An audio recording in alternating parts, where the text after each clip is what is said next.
So in 2017, I decided to go to Maryland. Yeah, and I figure I could get better there. Johns Hopkins Hospital was nearby. I had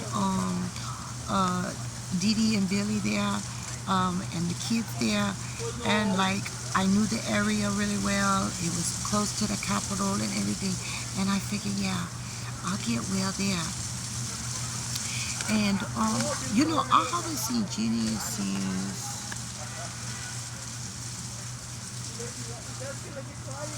she come to my house in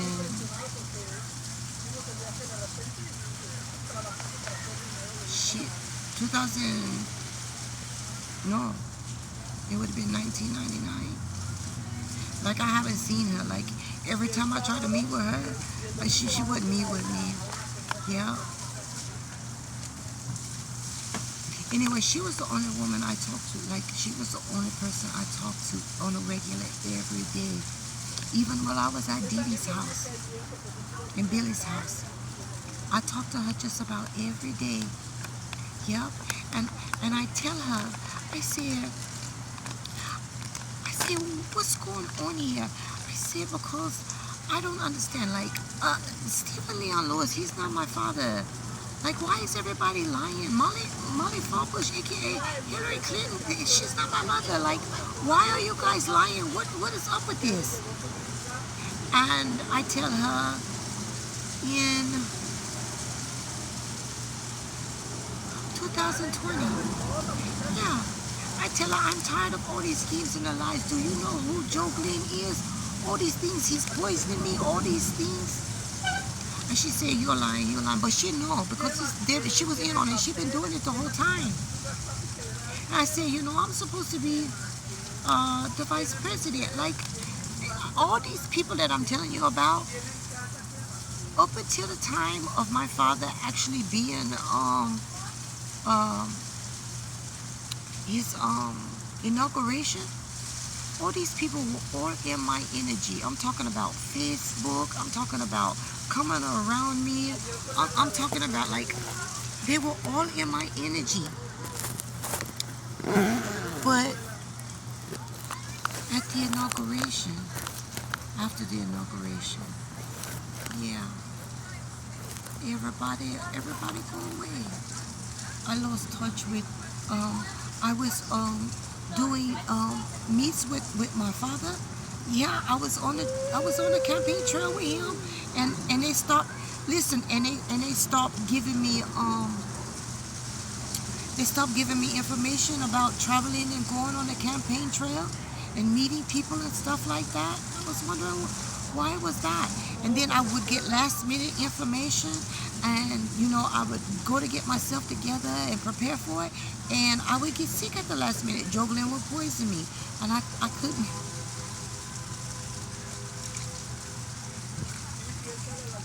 And they were all working together. I remember me questioning Joe Glenn and Gloria Hammond. Oh yeah, because I was talking to Gloria Hammond too. They were all in on this thing.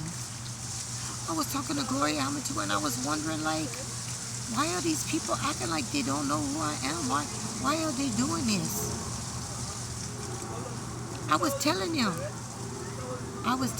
like, something is wrong here. I was telling them how they needed to heal themselves from all the pain and everything that they have been through.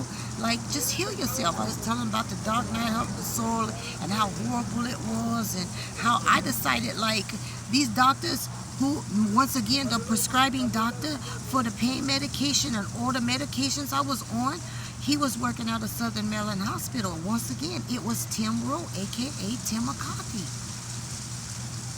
Yeah, he said he had a degree out of Ohio, that he was raised up in a Pentecostal church.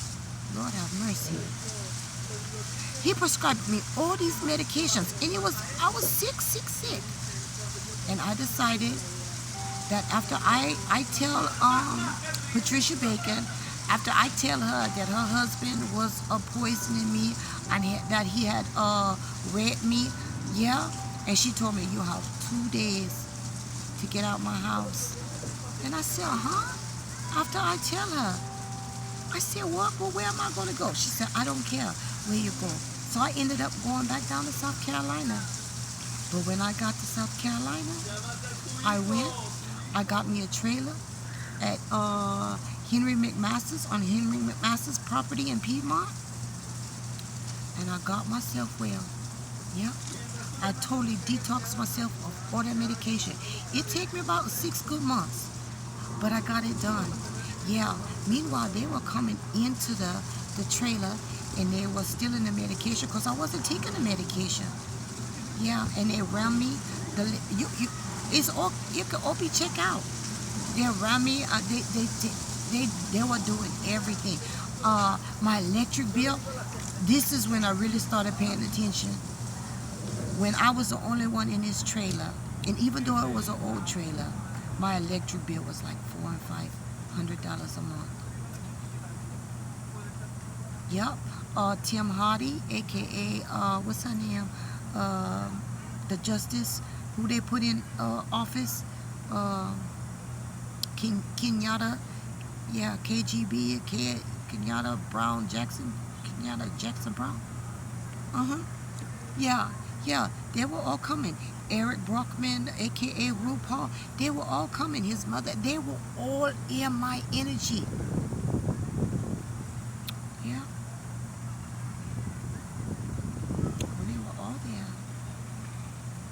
Ronald Duncan, aka Donald Trump. I worked at Kmart. He was coming. Him and his wife at the time, they come there. And I'm like, why don't these people stay away from me? And why she keep lying to me? And why she never come around me? Why she when it's time for us to meet up, she never come. And everything come to me, like I said. She married Fred Salk. He used to live across the street from Patricia and Dee Dee.